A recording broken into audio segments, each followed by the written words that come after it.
प्रेमी अनुग्रहकारी परमेश्वर, आपके बेटे प्रभु यीशु के नाम हम आपके सामने आते हैं।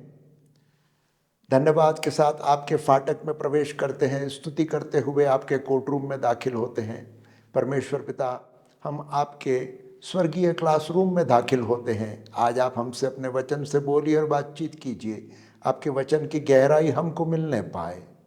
धन्यवाद करते परमेश्वर पिता, पवित्र आत्मा आप हमारा अधिकार लीजिए और आप ही इस वचन को पूरी तरह से समझाने में सहायता और मदद कीजिए। प्रभु यीशु के नाम में मांगते हैं, आमीन। यह एक ऐसी घटना है जहां एक व्यक्ति बीमार था और बहुत तकलीफ और पीड़ा में हॉस्पिटल में भर्ती था, और उनसे मिलने के लिए एक व्यक्ति वहां गया और उनसे पूछा, आप कैसे हैं? तो उन्होंने कहा, बहुत दर्द में हूँ, परेशान हूँ, बड़ा तकलीफ हो रहा है। जो व्यक्ति बीमारी से गुजर रहा था वो एक विश्वासी था, प्रभु यीशु को जानने वाला, मानने वाला। तो उनके पास आए हुए व्यक्ति ने उनसे पूछा कि क्या आप परमेश्वर का धन्यवाद कर पा रहे हैं? तो वो दर्द से कर्राते हुए बोले, भाई मुझे अभी तो चंगाई की ज़रूरत है, तकलीफ में हूँ, दर्द में हूँ, धन्यवाद नहीं हो पा रहा। तो जो व्यक्ति उनको मिलने आया था, उन्होंने वहाँ धीरज से उनके साथ बैठा और उनका हाथ पकड़कर उस परिस्थिति में भी परमेश्वर का धन्यवाद देना शुरू किया। जब दोनों मिलकर उस दर्द में कराहते हुए वो व्यक्ति और उनका मित्र दोनों मिलकर परमेश्वर का धन्यवाद देने लगे, तो उस भाई का ध्यान पूरी तरह से अपनी बीमारी से, अपने परेशानी से हटा और परमेश्वर की ओर लगने लगा। वहाँ जब धन्यवाद किया जा रहा था तो दोनों कई बातों के लिए धन्यवाद दे रहे थे जो उनके जीवनों में हुआ था, और इस प्रकार से उनको शांति मिली और वो धन्यवाद की वह प्रार्थना उनके ध्यान को उस बीमारी से हटाकर परमेश्वर की ओर लेकर आई। एक और कहानी है जो बाइबल में हम देखते हैं। ये 10 कोड़ियों की कहानी है जो लूका 17:11 से 19 में लिखी हुई है। यहाँ पर 10 कोड़ी हैं जिनको प्रभु यीशु चंगाई प्रदान करते हैं। चंगाई पाने के बाद प्रभु यीशु उनको बोलते हैं कि जाओ, जाकर तुम याजक को दिखाओ और उससे पूछो कि तुम्हारा कोढ़ ठीक हुआ है या नहीं। उनका ठीक होना याजक को जाकर पूछने में ही था। 10 के 10 याजक के पास गए और उन्होंने पूछा, क्या हम ठीक हो गए हैं? तो याजक ने कहा, हाँ आप ठीक हो गए हैं। उन 10 लोगों में से केवल एक ही व्यक्ति प्रभु यीशु के पास वापस आया, कृतज्ञ हृदय से, धन्यवादित हृदय से, और प्रभु यीशु के पास आकर उसने प्रभु यीशु का धन्यवाद किया। बाइबल हमको धन्यवाद के महत्व को समझाती है और मध्यस्थ के लिए धन्यवाद की शक्ति और सामर्थ्य को पहचानना बहुत जरूरी है। धन्यवाद प्रार्थना का अनिवार्य अंग है। फिलिपियों 4:6 और 7 में हम देखते हैं, किसी भी बात की चिंता मत करो, परंतु हर एक बात में तुम्हारे निवेदन, प्रार्थना और विनती के द्वारा धन्यवाद के साथ परमेश्वर के सम्मुख प्रस्तुत किए जाएं। यहाँ पौलुस निर्देश देता है, चाहे आप किसी भी परिस्थिति में हो, चिंता में हो, परेशानी में हो, दुख में हो, आपको अपनी प्रार्थनाओं को करने के लिए सबसे पहले परमेश्वर के सम्मुख धन्यवाद को लाना है। धन्यवाद हमारे हृदय को कृतज्ञता की ओर लाता है, हमारे ध्यान को हटाता है और हम परमेश्वर की ओर अपने मन को लगाते हैं। कृतज्ञ हृदय विश्वास में निहित होता है। ये एक बहुत बड़ी सच्चाई है आपके और मेरे लिए। कुलुसियों 2:7 में लिखा है, और उसी में जड़ पकड़ते और बढ़ते जाओ, जैसे तुम सिखाए गए वैसे ही विश्वास में दृढ़ होते जाओ, अत्यंत धन्यवाद करते रहो। आपका और मेरा धन्यवाद प्रभु यीशु के क्रूस में जड़े रखता है। हमको प्रभु यीशु ने अपने स्वयं के प्राणों को देकर छुड़ाया है। हमारा विश्वास प्रभु यीशु पर है और हमारा धन्यवाद, उसकी जड़ें जो है वो उस प्रभु यीशु के क्रूस में है, हम उसके उस बलिदान के लिए धन्यवाद करते हैं कि हम तो नाश हुए जा रहे थे, हमारा तो कुछ ठिकाना नहीं था, हमारी ज़िंदगी बेकार थी, लेकिन प्रभु यीशु ने हमारे पर दया की और हम उसके कृतज्ञ हैं। उसके लिए हमारे हृदय में धन्यवाद है और यह धन्यवाद एक विश्वास को दृढ़ता से बनाता है। यह विश्वास प्रभु यीशु पर है और विश्वास से हम बहुत कुछ कर सकते हैं। धन्यवाद परमेश्वर के सम्मुख जाने के लिए बहुत ज़रूरी है। भजन संहिता 100:4 में लिखा है, उसके फाटकों में प्रवेश करो धन्यवाद के साथ, आंगनों में स्तुति करते हुए प्रवेश करो। जब आपको परमेश्वर की उपस्थिति में जाना है तो सबसे पहले धन्यवाद देना है। धन्यवाद का कटोरा, धन्यवाद की भेंट, धन्यवाद की बलि जब हम चढ़ाते हैं तो हम परमेश्वर के पास, उसके समीप, उसके करीब जा सकते हैं। अगर इसको और भी गहराई से समझना है तो ऐसा मान लीजिए कि एक अति पवित्र स्थान है और वहाँ जाने से पहले जब आप धन्यवाद देते हैं और उसकी स्तुति करते हैं तब आपके लिए वो दरवाज़ा खुलता है, जब आप उस अति पवित्र स्थान में जहाँ परमेश्वर स्वयं है उसके पास जा सकते हैं। धन्यवाद हमारे लिए महत्वपूर्ण है। हम धन्यवाद के द्वारा परमेश्वर का सम्मान और महिमा करते हैं। परमेश्वर को जब हम धन्यवाद देते हैं तो हम उसका सम्मान करते हैं, उसकी महिमा करते हैं। धन्यवाद के द्वारा हम परमेश्वर की सामर्थ्य को देखते हैं। भजन संहिता 69 में कई परेशानियों का उल्लेख किया गया है और उन परेशानियों से परमेश्वर दाऊद को छुड़ाता है। तब दाऊद धन्यवादित हृदय से परमेश्वर के सामने खड़ा होता है। धन्यवाद परमेश्वर की सामर्थ्य को दर्शाता है। कहने का अभिप्राय है कि जब परमेश्वर की सामर्थ्य हमारे जीवनों में काम करती है तो हमारा हृदय धन्यवाद से भर जाता है। हम उसका सम्मान करते हैं, उसका आदर करते हैं। धन्यवाद हमारे हृदय की वेदी पर एक बलिदान है। मान लीजिए कि आपका हृदय एक वेदी है और उस पर जो बलिदान चढ़ाया जाता है वो धन्यवाद का बलिदान है।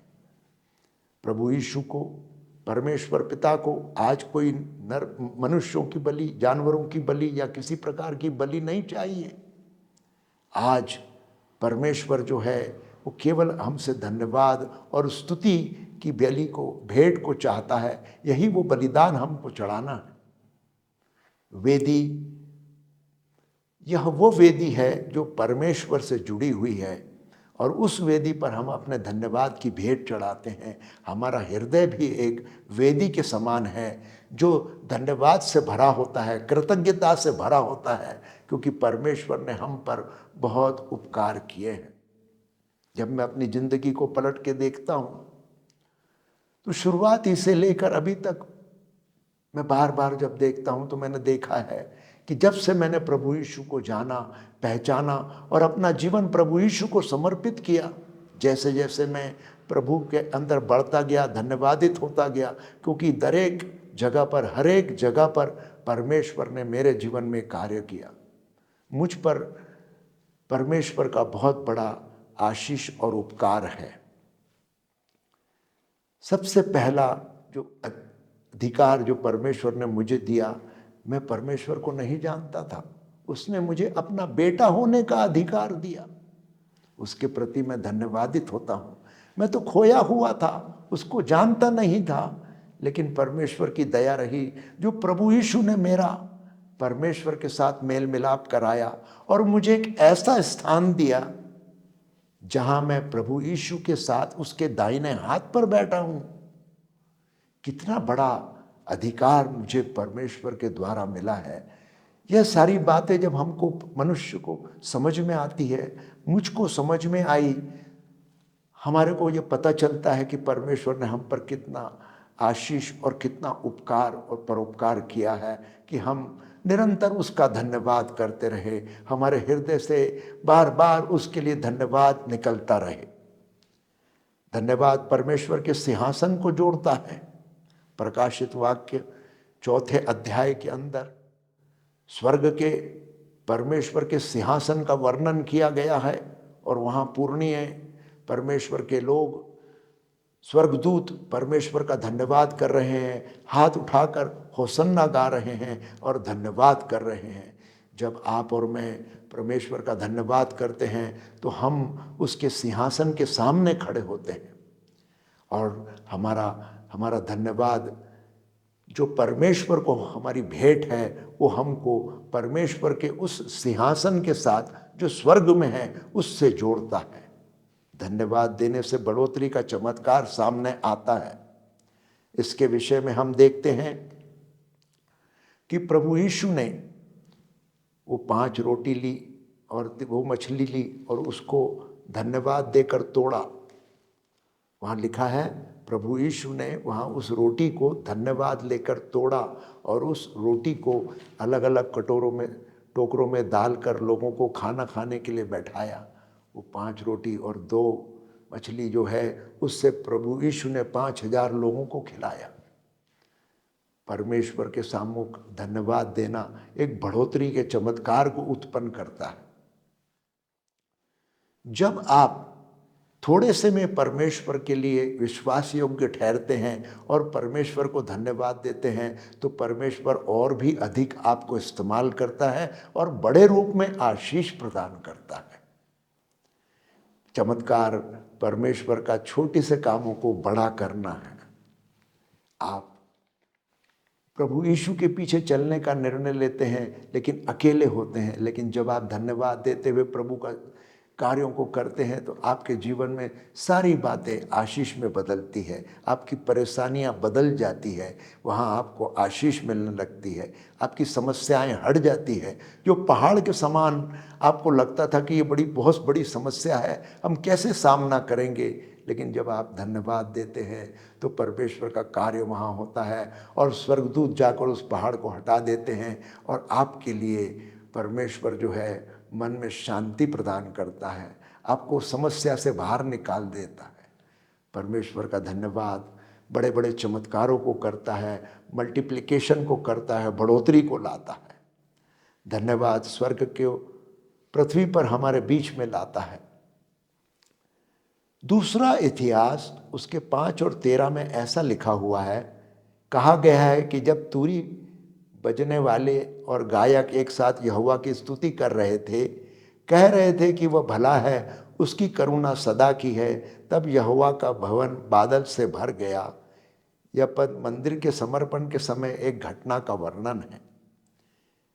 प्रभु यीशु के नाम से परमेश्वर के सम्मुख जब हम धन्यवाद की भेंट लाते हैं, यह वचन हमको पुराने नियम से दिया गया है, वो हमको दर्शाता है कि जब हम परमेश्वर का धन्यवाद देते हैं तो स्वर्ग का परमेश्वर धरती पर आकर अपनी उपस्थिति को हमारे बीच में लाता है। हम उसकी महिमा को महसूस करते हैं। यहाँ उसका वर्णन एक बादल के रूप में किया गया है, लेकिन कई जगहों पर हम उसकी उपस्थिति को, उसकी महिमा को, उसकी गर्मी को, उसकी ठंडक को, उसकी आशीष को बहुत बड़े रूप में अनुभव करते हैं। स्वर्ग का परमेश्वर धरती पर आता है हमारे धन्यवाद की भेंट के द्वारा। धन्यवाद आपके राष्ट्र को बदलता है। 1 तिमोथी 2 अध्याय 1 से लेकर 4 तक प्रार्थना के विषय में लिखा गया है और वहाँ ये लिखा है कि तुम हम अपने देश के नेताओं के लिए, अपने देश के अधिपतियों के लिए, जो अधिकारी हैं उनके लिए प्रार्थना करो। कई बार हम उनके प्रति क्रोध से भरे हुए होते हैं, हमारे हृदयों में उनके प्रति नफरत होती है, हम उनको धन्यवाद नहीं कर पाते। लेकिन जब आपके हृदय में उनके प्रति क्षमा की भावना हो और परमेश्वर के प्रति धन्यवाद की भावना हो तो वहाँ पर परिवर्तन आता है। ये वही लोग, ये वही नेता एक शक्तिशाली रूप के अंदर आपके लिए उपयोग में आते हैं। परमेश्वर का कार्य धन्यवाद को इस्तेमाल करते हुए, धन्यवाद की भेंट को जब वो स्वीकार करता है परमेश्वर, तो वो एक राष्ट्र के निर्माण में और राष्ट्र की आशीष में भी हमारे लिए सहयोगी होता है। हालेलुया। जब कोई व्यक्ति घमंड से भरा हुआ हो, घमंड कई प्रकार का होता है, हमको कई प्रकार के घमंड हमारे अंदर आ जाते हैं।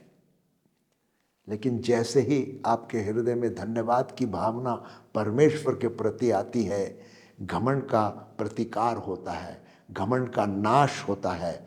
कृतज्ञता, धन्यवादित हृदय हमारे ध्यान को स्वयं हटाकर परमेश्वर की ओर लगाता है और हम परमेश्वर के उस शक्तिशाली प्रतिकार के द्वारा, यह एक बड़ा प्रतिकार है, वो धन्यवाद हम परमेश्वर का कर रहे हैं और परमेश्वर हमारे घमंड को खत्म कर हमको दीन और नम्र बनाता है। आत्मिक शक्ति का निर्माण धन्यवाद के द्वारा होता है। आपको और मुझको प्रतिरोज, हर रोज हमको जरूरी है कि हम आत्मिक उन्नति करें। आत्मिक उन्नति करने के लिए सबसे पहले परमेश्वर का धन्यवाद दें, परमेश्वर के उन उपकारों के लिए धन्यवाद दें। इतनी सारी बातें हैं जिनके लिए आप धन्यवाद दे सकते हैं। जब आप धन्यवाद देने लगते हैं, निरंतर आपको स्मरण होता है कि परमेश्वर ने आपके लिए क्या क्या किया है, कौन सी चुनौतियों में परमेश्वर ने आपका साथ दिया है, आप उन चुनौतियों का सामना कर पाए, आपका विश्वास बढ़ता है और आपकी आत्मिक उन्नति में एक आपको सहायता मिलती है। आपकी आत्मिक शक्ति का निर्माण परमेश्वर को धन्यवाद देने में निर्माण होता है। हालेलुया। धन्यवाद आपके जीवन के लिए परमेश्वर की इच्छा है। परमेश्वर को आपसे और मुझसे कुछ नहीं चाहिए। परमेश्वर ने हमसे ऐसा प्रेम किया कि अपना इकलौता पुत्र हमारे लिए दे दिया। हम प्रेम को नहीं जानते थे, ये परमेश्वर का प्रेम है जो परमेश्वर ने हमसे किया है। हमको तो तब पता चला जब हमको ये मालूम पड़ा कि हमारे लिए, हमारे पापों के लिए प्रभु यीशु मारा गया, उसने अपना बलिदान दे दिया। और अब हमसे परमेश्वर क्या चाहते हैं? केवल धन्यवाद चाहते हैं। हमको हमारे उद्धार को पाने के लिए किसी बड़े भले काम को करने की या किसी नदी में जाकर नहाने की या कोई और भलाई के कामों को करने की ज़रूरत नहीं थी। प्रभु यीशु ने उसको पूरा कर दिया था। अब परमेश्वर केवल हमसे यह अपेक्षा करते हैं, उनकी यह इच्छा है कि हम निरंतर उनका धन्यवाद करते रहें। हम इस सृष्टि के लिए उनका धन्यवाद करते रहें, हमारे परिवारों के लिए धन्यवाद करते रहें, हमारे जीवन के लिए धन्यवाद करते रहें। परमेश्वर के सम्मुख हम हर एक ज़रूरत जो हमारे घर की होती है, परिवार की होती है, भोजन की होती है, हमारे बच्चों के परिवारों में उनके एजुकेशन की होती है, नौकरी धंधों की होती है, पति पत्नी की होती है, इन सारी बातों में परमेश्वर हमें आशीष प्रदान करता है। केवल परमेश्वर हमसे धन्यवाद चाहते हैं कि हम उसे निरंतर धन्यवाद देते रहें। एक और खूबसूरत बात है कि जब आप परमेश्वर से आशीष को पाते हैं और निरंतर परमेश्वर का धन्यवाद देते हैं तो वो और भी आपके लिए आशीष के दरवाजों को खोलता है। ध्यान से सुनिएगा, जब आप परमेश्वर का धन्यवाद करना शुरू करते हैं, बार बार आप धन्यवादित हृदय में होते हैं, तो आप अपने चारों तरफ एक ऐसा वातावरण निर्माण करते हैं, एक ऐसी आशीष को आप रिलीज़ करते हैं, एक वाइब्रेशन को रिलीज़ करते हैं जो इस पूरे ब्रह्मांड में घूमती है और स्वर्ग के परमेश्वर के पास पहुंचती है। और स्वर्ग का परमेश्वर जिसने वादा किया है कि मैं प्रभु यीशु की के द्वारा हर एक धन और आशीष तुमको प्रदान करूंगा, जो कोई मेरे राज्य और धर्म की खोज करेगा उसको मैं सारी आशीषें दूंगा, वो उसके दरवाजे खुल जाते हैं। आपका धन्यवाद, जब आप लगातार जिन बातों को आप अपने जीवन में पा चुके हैं, जिन आशीषों को आप आपके जीवन में देख चुके हैं, उनके लिए जब धन्यवाद देना शुरू करते हैं तो परमेश्वर के द्वार खुल जाते हैं, स्वर्ग खुला हो जाता है और आपके लिए और भी आशीषों के लिए रास्ते खुल जाते हैं। धन्यवादित हृदय परमेश्वर को बहुत भाता है। हर परिस्थिति में धन्यवाद देते हुए परमेश्वर पर भरोसा रखें। ये बहुत महत्वपूर्ण बात है। मेरे जीवन में एक ऐसा समय आया कि मैं सेवकाई करते हुए कुड़कुड़ाने लगा। मेरे दिल में आता कि मुझे इतनी तकलीफ़ क्यों हुई, मुझे ये परेशानियों से क्यों गुजरना पड़ा, मेरे साथ इतना नुकसान क्यों हुआ। कई बातें दिमाग में आती, मन में कुड़कुड़ाहट होती, जबकि परमेश्वर का वादा है कि तुम्हें मैं आशीष दूंगा। और मैं बार बार देखता कि मेरे जीवन के अंदर पहले मुझे बहुत तकलीफ़ें हुई हैं और उन तकलीफ़ों के कारण मेरे अंदर चिड़चिड़ाहट है, गुस्सा है, परेशानियां हैं। जब कहीं किसी से बात करता हूं तो लोगों को ऐसा लगता है कि आदमी कितना गुस्से से भरा हुआ है, किसी को लगता है अरे कितना चिढ़ा हुआ है। ऐसी स्थिति के अंदर परमेश्वर का वचन मुझे परमेश्वर ने मुझसे इस वचन पर बातचीत की। पहला तुस्सलुकियों 5:18, हर बात में धन्यवाद करो क्योंकि तुम्हारे लिए मसीह यीशु में परमेश्वर की यही इच्छा है। परमेश्वर की यह इच्छा है कि मैं निरंतर धन्यवाद दूं। मैंने परमेश्वर के सम्मुख पश्चाताप किया, पापों का अंगीकार किया कि मैं कुड़कुड़ाया, गुस्से में आया, परमेश्वर के विरोध में खड़ा रहा। लेकिन जब से मैंने इस बात को जाना तो उन बातों के लिए जो मेरे लिए पहले हुई थी, जिसके कारण मुझे तकलीफ हुई थी, नुकसान हुए थे, घर में तक परेशानियां आई थी, मैं उन चीज़ों के लिए धन्यवाद देने लगा। क्योंकि वही सारी बातें हैं जिसके कारण मैं प्रभु यीशु में आया। वो तकलीफ़ें हैं जिसके कारण मेरे अंदर स्वभाव में परिवर्तन आया। उन तकलीफ़ों के द्वारा ही मैं परमेश्वर के करीब आया। जब वो समस्याओं में से गुजर रहा था तो मुझे ऐसा लगता था कि मेरे को सहायता कौन करेगा। कोई सहायता करने नहीं आता था, कोई बात करने नहीं आता था। और ऐसी स्थिति के अंदर परेशानी होती थी कि मैं करूं तो क्या करूं, कैसे करूं। लेकिन उन स्थितियों में परमेश्वर ने मुझे एक चीज़ सिखाई कि परमेश्वर पर भरोसा करना, मनुष्यों पर नहीं, परिस्थितियों पर नहीं, परमेश्वर पर भरोसा करना। और परमेश्वर ने मेरी आत्मिक उन्नति की। जब मैं इन सारी बातों को ध्यान में रखते हुए परमेश्वर का धन्यवाद देने लगा तो परमेश्वर ने मेरे हृदय से सारे तकलीफ़ों को निकाल दिया।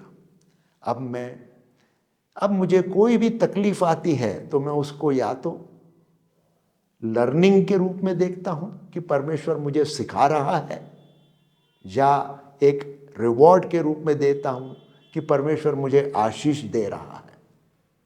अब मेरे जीवन में दुख नहीं, वो परेशानी नहीं, क्योंकि परमेश्वर का धन्यवाद उन परिस्थितियों को बदलकर मेरे हृदय को बदल दिया। मैं परमेश्वर के आनंद से भर गया। जो परिस्थितियां जिसमें दुख था, परेशानी थी, ट्रॉमा था, सफरिंग थी, वो सारी बातों का धन्यवाद देने से आज मैं कतराता नहीं हूं, क्योंकि वो सारी बातें मेरे लिए परमेश्वर ने मुझे सिखाने के लिए, तैयार करने के लिए, जो मैं आज हूं वैसा मुझे बनाने के लिए, एक ऐसा पात्र बनाने के लिए जिसके अंदर वो अपना पवित्र आत्मा उंडेल सके और मुझे अपने राज्य के लिए उपयोग कर सके। ये सारी बातों के अंदर केवल सिखाने के लिए परमेश्वर ने उन चीज़ों को मेरे जीवन में होने दिया और मेरे कैरेक्टर का निर्माण किया, मेरे चरित्र का निर्माण किया, मेरे स्वभाव को बदला, ताकि मैं परमेश्वर के लिए उपयोग में आ सकूं। इसलिए आप ध्यान में रखें, हर एक बात के अंदर, हर एक परिस्थिति के अंदर परमेश्वर का धन्यवाद दें, क्योंकि परमेश्वर के पास केवल दो ही चीज़ें देने के लिए, या तो वो हमें सिखाता है या तो हमें आशीष देता है। अब आप अपने नज़रिए को देखिए कि आप क्या देखते हैं। अगर आप दुख को दुख की तरह देखना चाहते हैं, आप परेशानी को परेशानी की तरह देखना चाहते हैं, कोई आपको रोक नहीं सकता। लेकिन जैसे ही आप अपने विचारों को बदलते हैं, अपनी सोच को बदलते हैं, तो आपके हृदय में परमेश्वर का आनंद आता है और आपका हृदय पूरी तरह से धन्यवादित, कृतज्ञता से भर जाता है कि परमेश्वर पिता, आपने मेरे जीवन में वो तकलीफ़ों के द्वारा मुझे सिखाया, तैयार किया और मुझे इस लायक बनाया कि अब आप मुझे अभिषेक दे रहे हैं और अपने राज्य के लिए उपयोग कर रहे हैं। हालेलुया। धन्यवाद एक भविष्यवक्ताई शब्द भी है। स्तुति और आराधना में पवित्र आत्मा की भविष्यवाणी और अन्य सेवकाई के लिए अभिषेक बढ़ाने की महान शक्ति धन्यवाद के अंदर है। धन्यवाद लेकर जब आप परमेश्वर के सम्मुख आते हैं तो पवित्र आत्मा आपके जीवन में काम करता है और आपको आने वाले भविष्य के बारे में तैयार करता है। एक भविष्य वक्ताई, एक भविष्यवाणी वाला कार्य उस धन्यवाद के द्वारा होता है और परमेश्वर की अपरंपार आशीष, अभिषेक और परमेश्वर की सामर्थ आपके अंदर आती है। धन्यवाद सारी बातों में आपको परमेश्वर के करीब लेकर आता है। अब एक मध्यस्थ को जरूरी है कि वो धन्यवाद के विषय में आत्मिक युद्ध के बारे में भी पूरी तरह से बात को समझे। आत्मिक युद्ध में धन्यवाद का महत्व इसलिए है क्योंकि इससे शक्तिशाली हथियार माना जाता है। धन्यवाद आत्मिक युद्ध में एक शक्तिशाली हथियार के रूप में है। मान लीजिए कि एक एटम बॉम्ब है। जब आप प्रभु यीशु के नाम में परमेश्वर पिता को, पवित्र आत्मा को धन्यवाद देते हैं तो ये एक एटम बॉम्ब की तरह काम करता है, एक हथियार की तरह काम करता है। धन्यवाद वातावरण को बदल देता है, धन्यवाद विश्वास को पैदा करता है, धन्यवाद हृदय आपको बढ़ावा देता है, घमंड और धोखे से आपको बचाता है, धन्यवादित हृदय आपको विजय प्राप्त करने में मदद करता है। एक परमेश्वर के दास थे, वो उठते बैठते आते जाते चलते फिरते परमेश्वर का धन्यवाद देते थे। वो दूसरी कोई प्रार्थना नहीं करते थे, वचन की प्रार्थना या किसी और प्रकार की प्रार्थना नहीं करते, परमेश्वर का निरंतर धन्यवाद देते और बाइबल पढ़ते थे। उनकी उस धन्यवाद की वेदी को परमेश्वर ने एक हथियार के रूप में अपनाया और उसी धन्यवाद के द्वारा परमेश्वर ने आत्मिक युद्ध लड़े और उनको सेवकाई में इस्तेमाल किया। धन्यवाद एक हथियार के रूप में हमारे उपयोग में आता है, आत्मिक युद्ध में रणनीति का कार्य करता है, विजय और सफलता की ओर ले जाता है। इसके बारे में हम बाइबल में एक उदाहरण देखते हैं। जरीको शहर के चारों तरफ इजराइल के लोग खड़े हैं और वहाँ वो जरीको की बहुत बड़ी ऊंची दीवार है जिसे तोड़ना मुमकिन नहीं है। जरीको शहर की शहरपना बहुत मजबूत है और ऐसे में वहाँ पर परमेश्वर के लोग उसके चारों तरफ परमेश्वर की आज्ञाओं का पालन करते हुए धन्यवाद और स्तुति करते हैं। क्या करते हैं? धन्यवाद और स्तुति करते हैं और जरीको की दीवारें ढह जाती हैं। आत्मिक युद्ध के लिए भी धन्यवाद और स्तुति हमारे लिए बहुत महत्वपूर्ण है। मध्यस्थ को परमेश्वर का धन्यवाद देना बहुत ज़रूरी है। धन्यवाद के द्वारा वातावरण बदल जाते हैं, परिस्थितियां बदल जाती है, हृदय में कृतज्ञता आती है, हमारा अभिमान खत्म होकर हम नम्र और दीन होते हैं, परमेश्वर का अभिषेक हम पर आता है और हम परमेश्वर के करीब आते हैं। हम परमेश्वर की सच्चाई को जानते हैं, हम परमेश्वर के सिंहासन पर आते हैं और कृतज्ञता से, नम्रता से उसका धन्यवाद करते हैं। परमेश्वर पिता इन वचनों के द्वारा हम सबको बहुत आयत से आशीष दे। हम जैसे प्रभु यीशु के नाम में मांगते हैं, आमीन।